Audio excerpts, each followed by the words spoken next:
Alhamdulillahi Rabbil Alamin.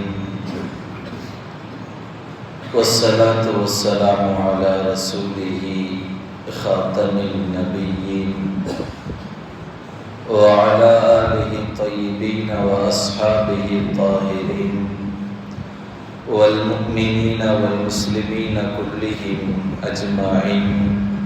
Amma ba'd. أعوذ بالله من الشيطان الرجيم بفضل بسم الله الرحمن الرحيم. قال الله تعالى في القرآن الكريم وأعدوا لهم ما استطعتم من قوة. صدق الله العظيم. وقال نبينا عليه الصلاة والسلام أي الجهاد أفضل؟ قال رسول الله صلى الله عليه وسلم كلمة الحق عند سلطانه الجاهل أو كما قال عليه الصلاة والسلام.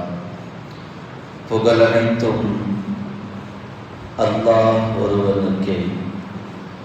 ஸலவாத்தும் சலாமும் கண்மணி நாயகம் முஹம்மது ரசூலுல்லாஹ் ஸல்லல்லாஹு அலைஹி வஸல்லம் அவர்களின் மீதும், அன்னாரின் நற்பாக்கியங்களை பின்பற்றிய சஹாபாக்கள், தாபிஈன்கள், தபா தாபிஈன்கள், வலிமார்கள், நல்லவர்கள், நம்மவர்கள் அனைவர்களின் மீதும் அல்லாஹ்வின் பேரருளும் என்றென்றும் நிறைவாக நிலவட்டுமாக.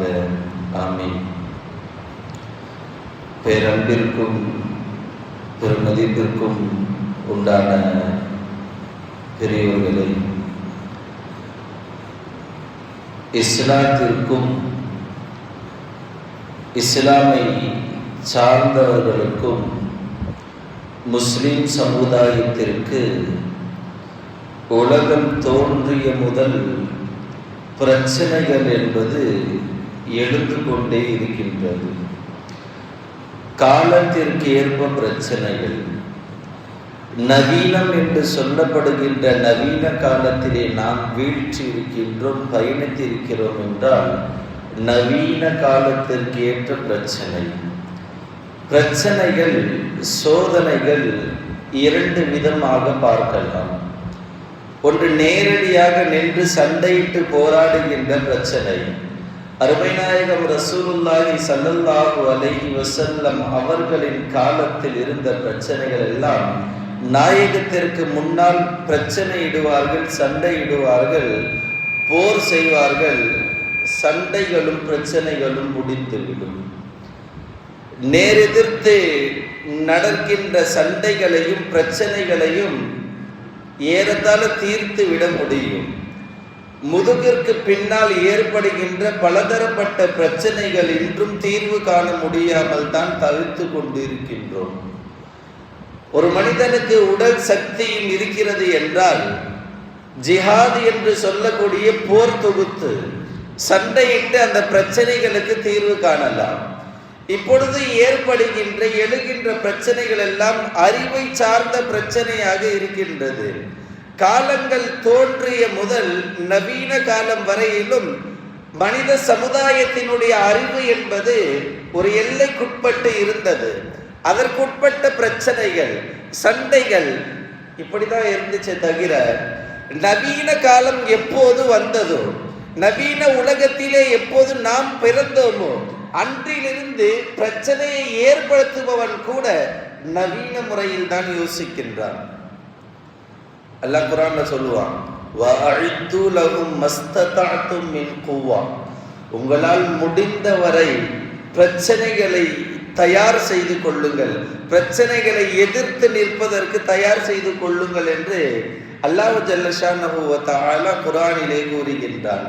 இதனுடைய தஃப்சீரிலே விளக்குரையாளர்கள் எல்லாம் சொல்கிறார்கள், மஸ்ததஅதும் மின் குவ்வா, உங்களால் முடிந்தவரை அல்லாஹ் தயார் நிலையிலே இருங்கள் என்று சொல்கிறானே, இருவதும் ஜிஹாது என்று சொல்லக்கூடிய போர் செய்வதற்கு அல்ல, சண்டையிடுவதற்கு அல்ல. எந்த பிரச்சனைகள் வந்தாலும் தீர்வு காணுவதற்கு நீங்கள் தயாராக இருங்கள். எதை பார்த்தும் அஞ்சிவிடக்கூடாது, எதை பார்த்தும் பதுங்கிவிடக்கூடாது என்பதைத்தான் அல்லாஹ் இந்த வசனத்திலே குறிப்பிடுகிறான். என்றால் குர்ஆன் அனைத்திற்கும் தீர்வு என்பதில், குர்ஆன் அனைத்தையும் சொல்லிக் கொடுக்கிறது என்பதில், குர்ஆன் அனைத்திற்கும் உண்டான உதவி என்பதில் எவ்வித ஐயமும் சந்தேகமும் இல்லை என்பதை நாம் விளங்கிக் கொள்ள வேண்டும். நவீன காலத்தில் ஏற்படுகின்ற பல ஆயிரக்கணக்கான பிரச்சனைகள் ஒன்றை முடக்கினால் இன்னொன்று எழுந்து கொண்டே இருக்கின்றது.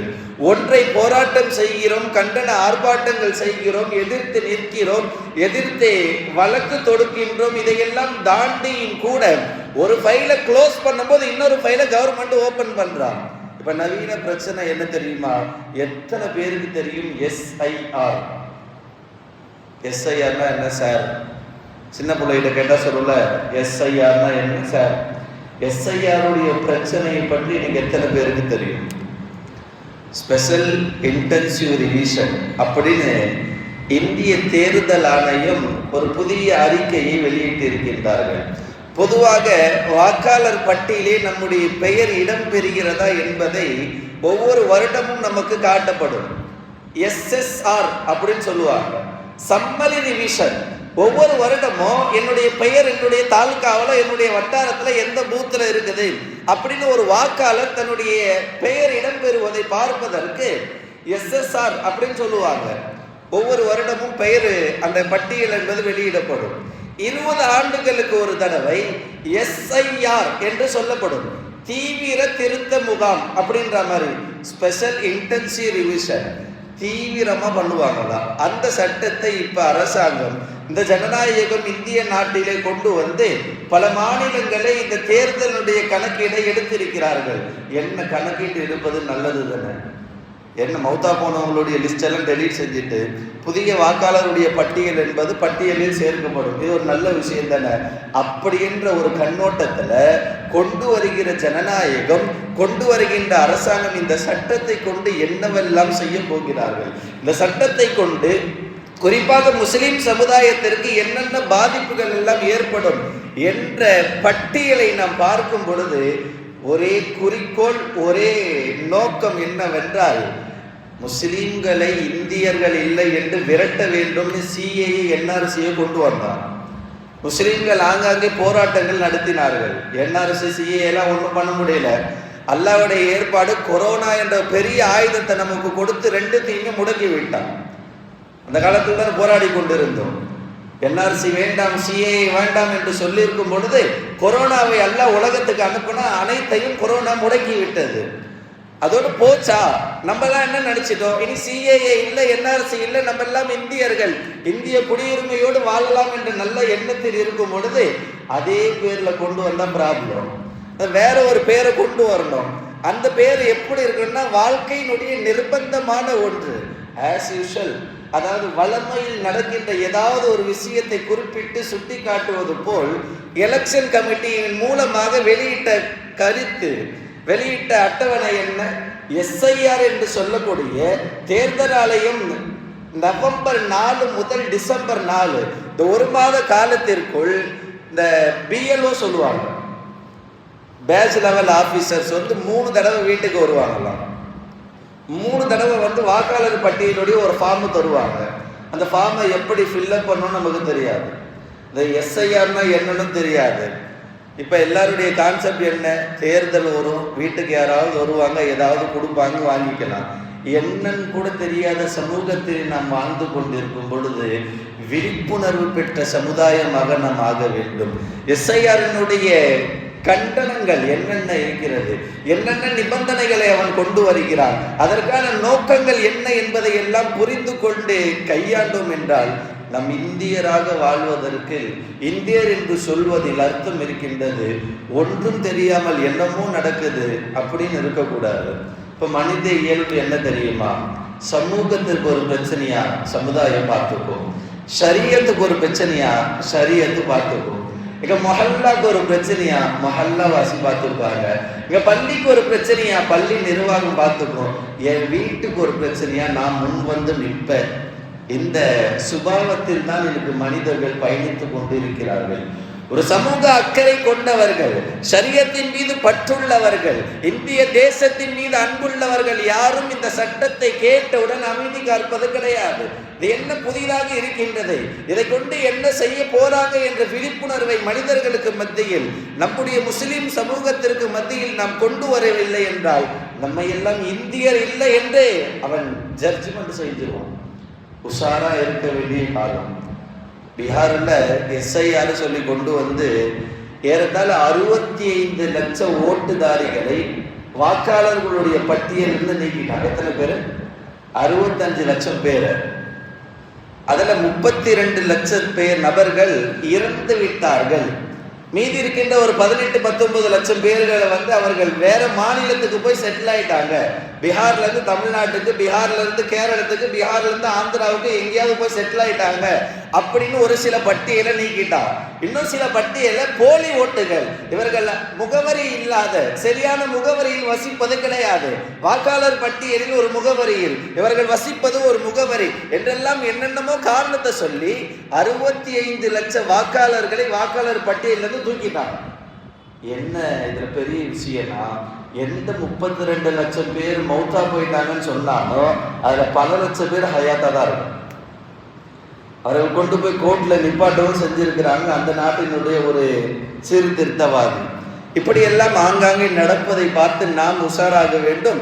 அதே எஸ்ஐஆர் என்று சொல்லுகின்ற வாக்காளர்களுடைய பட்டியலை கணக்கிடுகிறோம் என்ற பெயரில் மாநிலம், நம் மாநிலத்திலே வந்திருக்கிறார்கள் என்றால் அவர்களை போல் அமைதி காத்து விடக்கூடாது, அவர்களை போல் ஏமாந்து விடக்கூடாது. இது என்ன என்பதை நுட்பமாக செயல்பட்டு மனிதர்களுக்கு மத்தியிலே விழிப்புணர்வை ஏற்படுத்தினால் அந்த சட்டத்திலிருந்து நம்மையும் நம் சமுதாயத்தையும் பார்க்க முடியும். எதை விட்டு நாம் எல்லாம் இந்தியர் என்று சொல்வதை விட்டு. அவன் என்ன சொன்னா, நீ எல்லாம் இந்தியன் இல்லை, உனக்கு இந்திய குடியுரிமை கிடையாது. ஒரு நாள் இல்லை ஒரு நாள் வருவான். நம்ம சொந்த வீடா இருக்கலாம், சொந்த பில்டிங்கா இருக்கலாம், இடிக்கணும்னு நினைச்சு வரும் பொழுது ஒரு பெரிய வண்டியை கொண்டு வந்து வீட்டை இடிக்கும் போது நம்ம என்ன பத்திரத்தை காமிச்சாலும் அவன் சொல்லுவான், நீ இந்தியனே இல்லை, நீ ஏன் பேச? இந்திய நாட்டில் இந்திய குடியுரிமை இல்லாத ஒரு நபரால் எந்த சட்டத்தையும் பேச முடியாது, எந்த டாக்குமெண்ட்டும் செல்லாது, எந்த ப்ரூஃப், எந்த ஆதாரங்களும் செல்லாது. எத்தனை டாக்குமெண்ட்டை என்ன பாதுகாப்பாக வைத்திருந்தாலும் கூட நாம் இந்தியர் என்ற ஒரு வட்டத்தில் இருக்கும் பொழுது தான் அதை நம்மால் பயன்படுத்தி கொள்ள முடியும் என்பதை விளங்கி கொள்ள வேண்டும். இதைத்தான் இந்த அரசாங்கம் எல்லாம், தமிழ் மாநிலத்தினுடைய அரசாங்கம் எல்லாம் எதிர்த்து கொண்டு தான் இருக்கிறது. அனைத்து கட்சிகளும் மறுப்பு தெரிவித்துக் கொண்டுதான் இருக்கிறார்கள். என்றாலும் கூட ஜனநாயக அரசு என்பது அமல்படுத்தி விட்டது. இந்த ஒரு மாத காலத்திற்கு அவர்கள் வருகிறார்களே, அவர்கள் வரும்போது நாம் என்ன செய்ய வேண்டும்? அவருடைய கண்டிஷன்ஸ்ல என்ன? கடைசியாக 2002ஆம் ஆண்டும் 2024க்குள்ளால் இந்த எஸ்ஐஆர் கணக்கீடு என்பது எடுக்கப்பட்டிருக்கிறது. ஏற்கால 21 வருடம் ஆகிவிட்டது. 2004 எடுத்தது, 2025 இப்ப மறுசுழற்சியை எஸ்ஐஆர் கொண்டு வந்திருக்காங்க. இந்த 21 ஆண்டுகள்ல எத்தனை வாக்காளர்கள் இருக்கிறார்கள், எத்தனை பேர் மௌத்தாகி விட்டார்கள், மறைந்து விட்டார்கள், வாக்காளர் பட்டியலை புதுப்பிக்க வேண்டும் எண்ணத்திலே கொண்டு வந்திருக்கின்ற எஸ்ஆர்ஐயுடைய சட்டம் எது தெரியுமா? ஒரு வாக்காளர், அது அப்துல்லா அப்படின்னு பேர் இருக்கு வச்சுப்போமே, இவருடைய வாக்கு, இவர் வாக்குச்சாவடியில் பூத்தில் ஒரு ஓட்டு போட அனுமதி எப்ப, இவர் வாக்காளர் பட்டியலே இவர் எப்ப செலக்ட் பண்ணுவாங்க அப்படின்னு சொன்னா, இவங்க வாப்பாவோ உம்மாவோ 2002ஆம் ஆண்டு இடப்பட்ட வாக்காளர் பட்டியலில் வந்து இருக்க வேண்டும். யாருடைய பெயரை இப்ப உதாரணமா என் பேரை வச்சுப்போமே, என் பேர் இப்போ வந்து நான் ஓட்டு எலெக்ஷன் போய் போடணும்னா என்னுடைய வாப்பாவோ உம்மாவோ 2022ல் வாக்காளர் பட்டியலில் வந்து இருக்க வேண்டும். எப்படி? அப்ப அவங்க எப்போ பிறந்திருக்கணும்? 1987 அவங்க பிறந்திருந்தாதான் 2002ல் ஓட்டு போட்டு இருக்க முடியும். ஏறத்தாழ அப்பதான் அந்த 18 வயசு என்பது பூர்த்தியாக இருக்கும். 2002 2003ல் ஓட்டு போட வேண்டும் என்றால் அவர் 1990க்கு கீழால் 85 கிட்ட அவர் பிறந்திருக்கணும். பெரிய கண்டிஷன் பாருங்க. இந்த 2000க்கு முன்னாடி உள்ளவங்களுடைய யாராவது ஒருத்தவங்க, இப்ப 1980 பிறந்த யாராவது ஒருத்தர் வச்சுப்போமே, அவங்க ஓட்டர் ஐடி இப்ப இருக்குது, அவங்க இந்த முகவரியில் தான் இருக்கிறாங்கன்னு எப்படி உறுதி செய்வது? அப்படின்னா அவங்க வாப்பா உம்மாவுடைய பேரு 1985க்கு முன்னால் உள்ள ஓட்டர் ஐடியில இருக்கணும். யாராவது ஒருத்தர் இருந்தா போதும்.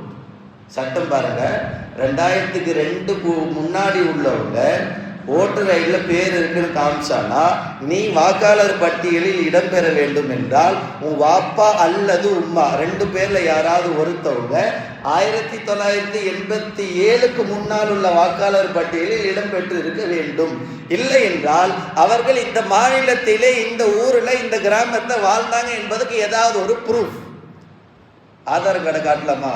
கிடையாது. பெரிய சூழ்ச்சி என்ன தெரியுமா? இந்த நடத்தையில், இந்த கமிஷன்ல, இந்த அறிக்கையில் ஆதார் கார்டு என்பது செல்லாது.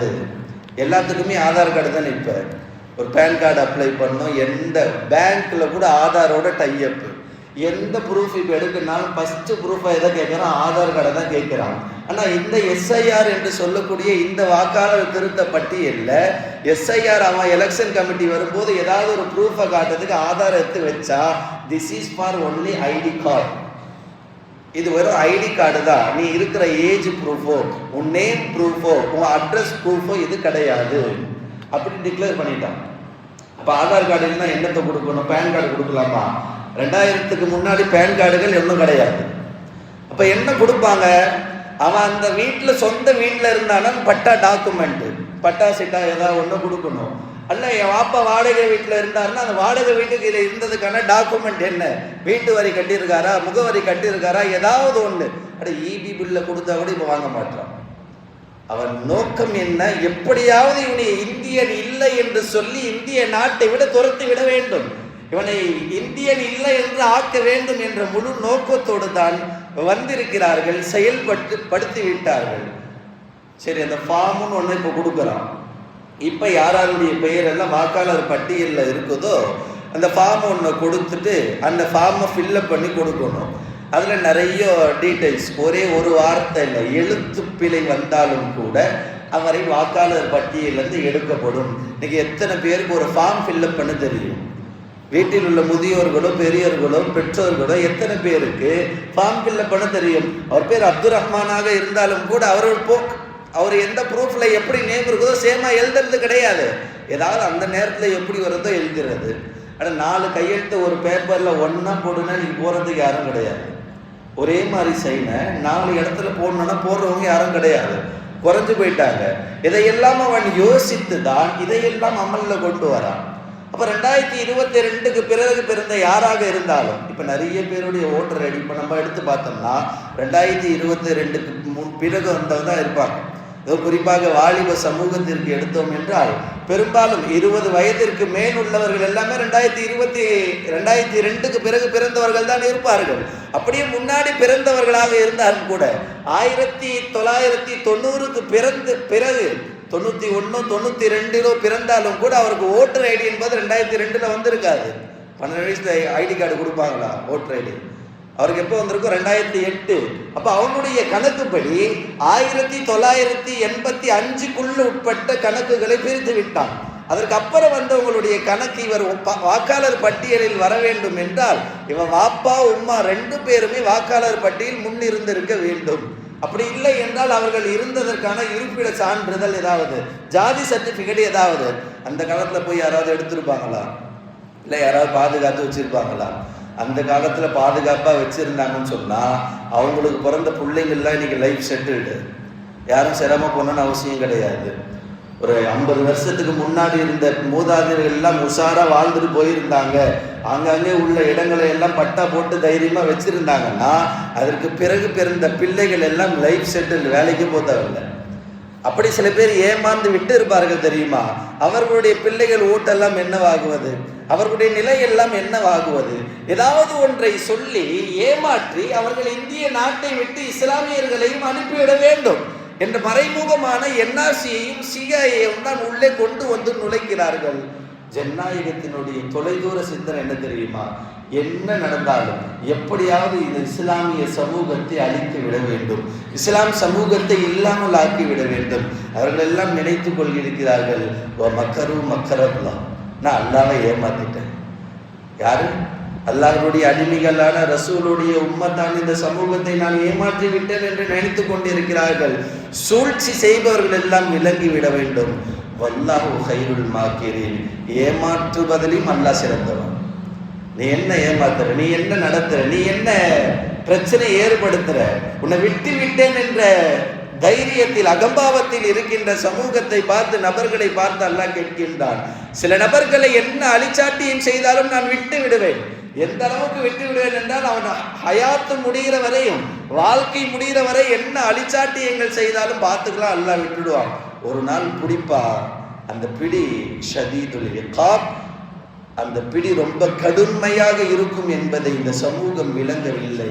விழிப்புணர்வோடு இருக்க வேண்டும். அவர்கள் என்ன சட்டத்தை கொண்டு வந்தாலும் சரி, நவீன காலத்தில் இருக்கும் பொழுது அறிவை பயன்படுத்தி இந்த அளவிற்கு அவர்கள் கொண்டு வருகிறார்கள் என்றால், அந்த நவீன காலத்தில் வாழ்கின்ற நம்முடைய அறிவினுடைய தேட்டம் எந்த அளவிற்கு இருக்க வேண்டும். இப்போது அந்த சட்டத்தை அமல்படுத்தி விட்டார்கள். இந்த மாதத்திற்குள் 3 முறை அவர்கள் வருவார்கள் என்று சொல்லி இருக்கின்றோமே, அவர்கள் வருகின்ற நேரத்திலே நாம் என்ன செய்ய வேண்டும்? ஆரம்பமா நம்ம எல்லாத்துக்கும் என்ன செய்யணும்னு சொல்லுவோம்? துவா செய்ய வேண்டும். என்ன நடந்தாலும் ஃபர்ஸ்ட் நம்ம என்ன பண்ணணும்? இதா சால்த ஃபஸ்அலில்லா. ஏதாவது புலம்பணுமா, ஏதாவது கேட்கணுமா, யார்கிட்ட? அல்லாஹ்ட்ட கேட்கணும். யா அல்லாஹ், இந்த நவீன உலகத்துல நவீன பிரச்சனையை எனக்கு ஏற்படுத்தி இருக்கின்றானே, அந்த பிரச்சனையை நீயே போக்கிவிடு என்று துவா செய்ய வேண்டும். ரொம்ப தவக்கல்து அலல்லாஹ் இருக்க வேண்டும். எல்லாமே அல்லாஹ் தான் செய்யணும். தவக்கல்து அலல்லாஹ், தவக்கல் அல்லாஹ்வின் மீது இல்லைன்னா ஒன்றும் கிடையாது. அப்போ போன வாரம் கூட சொன்னோம்ல, இப்ராஹிம் அலைஹிஸ்ஸலாத்து வஸ்ஸலாம் அவர்களை அந்த நெருப்பு கங்கத்திலே, நெருப்பு எரிகின்ற அந்த இடத்திலே போடும்போது கூட ஜிப்ரீல் வந்து இப்ராஹிம் அலைஹிஸ்ஸலாம் இடத்திலே கேட்டார்கள், இப்ராஹிம் அலைஹிஸ்ஸலாம், ஒரே ஒரு வார்த்தை சொல்லுங்க, என் ரெக்கையால் அந்த நெருப்பெல்லாம் அகற்றி விடுகிறேன் என்று சொல்லும் போது கூட இப்ராஹிம் அலைஹிஸ்ஸலாத்து வஸ்ஸலாம் அவர்கள் சொன்ன வார்த்தை, நான் நெருப்புல உள்ள போறேன்னு என் படைச்ச ரப்புக்கு தெரியும், என் ரப்பு என்ன காப்பாற்றுவான் என்றது தவக்குல். அல்லாஹ் தான் காப்பாற்றுவான். இருந்தாலும் கூட அதற்கான முன்னேற்பாடுகளை செய்வது ஒரு முஃமினுக்கான அடையாளம் என்றார்கள் அருமை நாயகம் முஹம்மது ரசூலுல்லாஹ் ஸல்லல்லாஹு அலைஹி வஸல்லம்.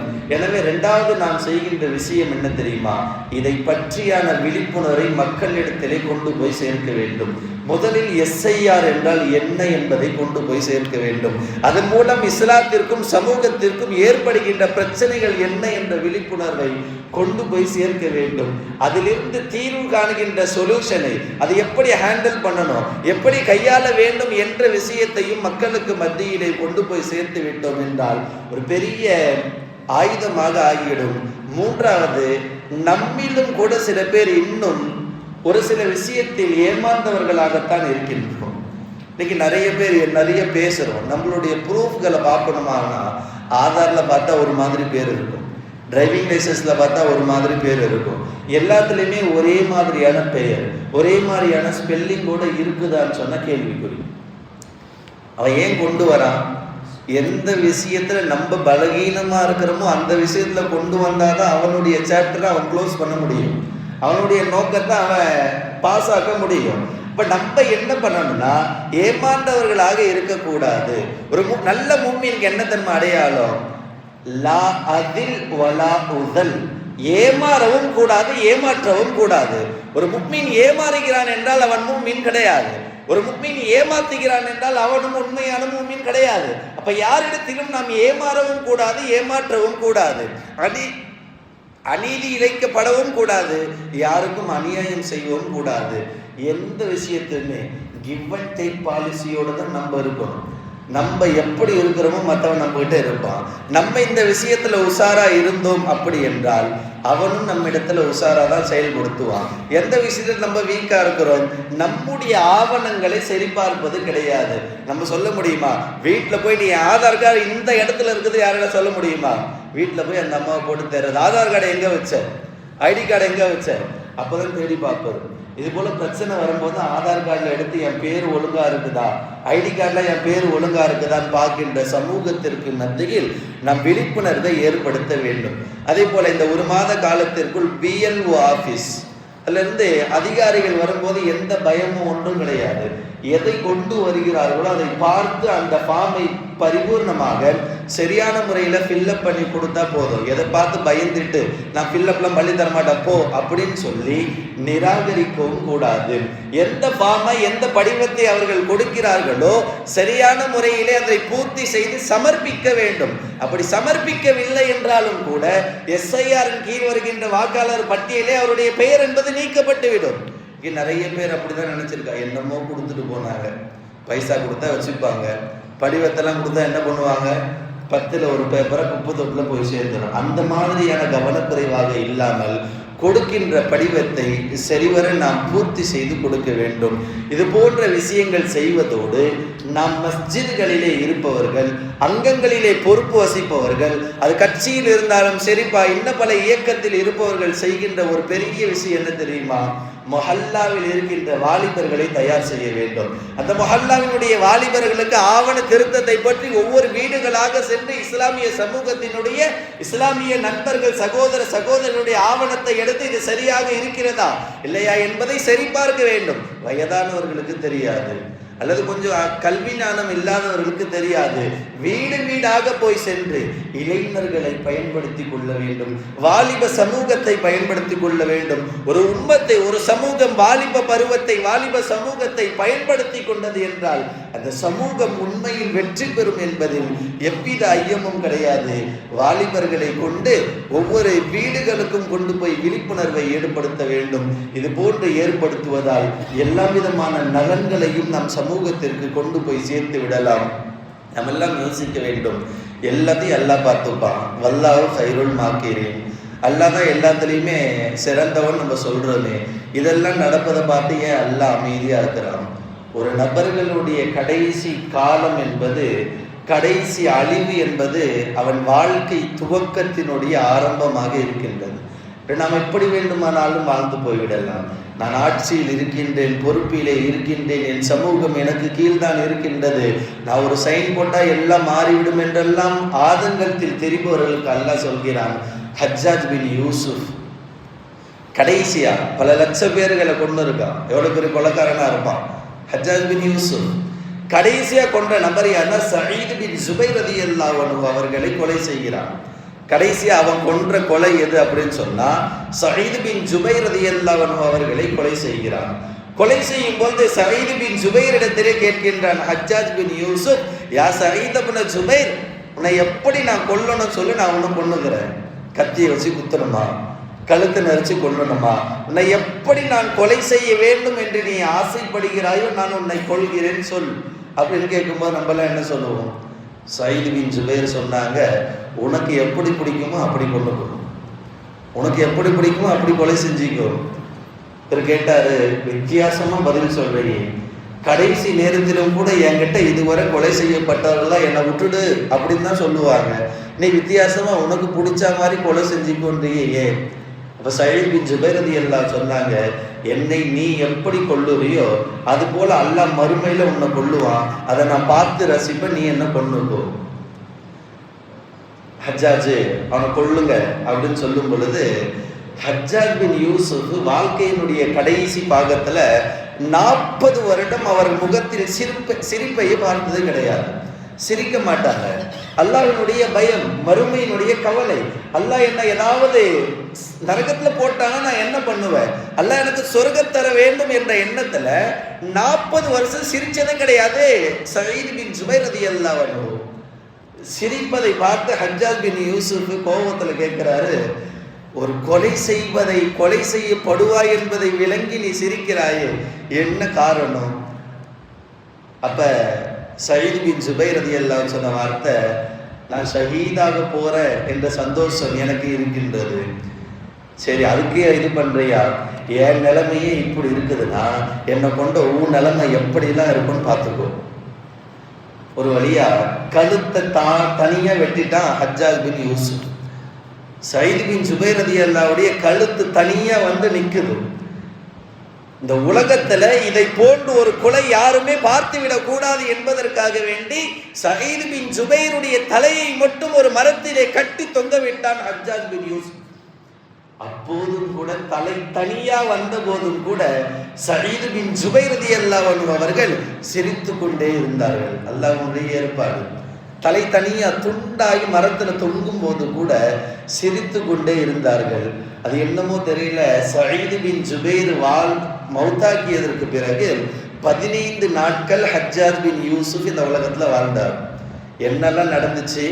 15 நாள் அல்லாஹ் தூக்கத்தையே கொடுக்கல, ஒரு மன நிம்மதியே கொடுக்கல. கண்ணம் உடனே சயீத் பின் ஜுபைர் காலை பூச்சி இழுக்கிற மாதிரி ஒரு நினைவு இப்படி அல்லாஹ் கொடுத்து மௌத்தாக்கிட்டான். இது என்ன இந்த சமூகம் சுட்டி காட்டுதுன்னா, இந்த சமூகத்திற்கு நாம் என்ன செய்கிறோமோ அதைத்தான் ரப்புல் ஆலமீன் நமக்கு செய்வான்.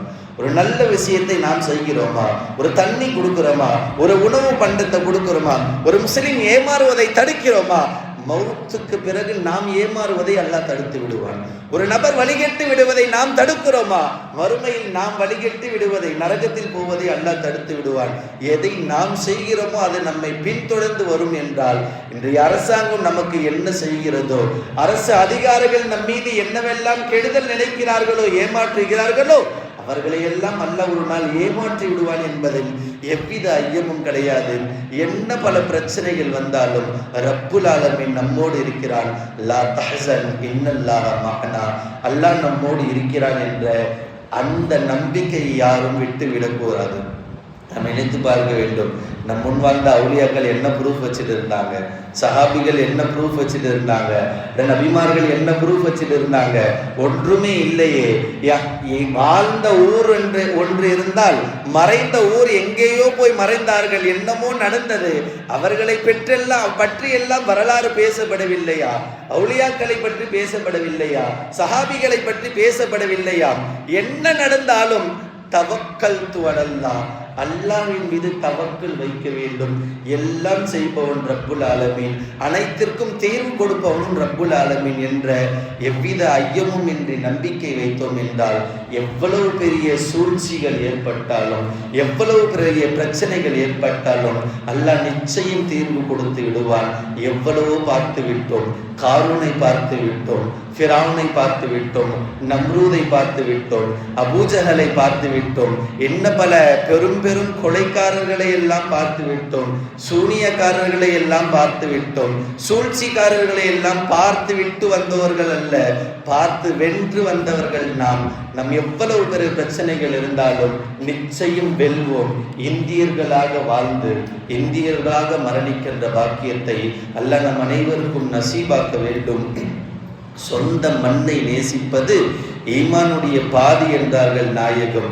எந்த இந்திய மண்ணிலே வாழ்கிறோமோ இதே இந்திய மண்ணிலே நம்முடைய மௌத்தை அல்லாஹ் ஆக்கி தருவானாக. வாஹிர் தஅவானா அல்ஹம்துலில்லாஹி ரப்பில் ஆலமீன். அஸ்ஸலாமு அலைக்கும் வரஹ்மத்துல்லாஹி வபரகாத்துஹு.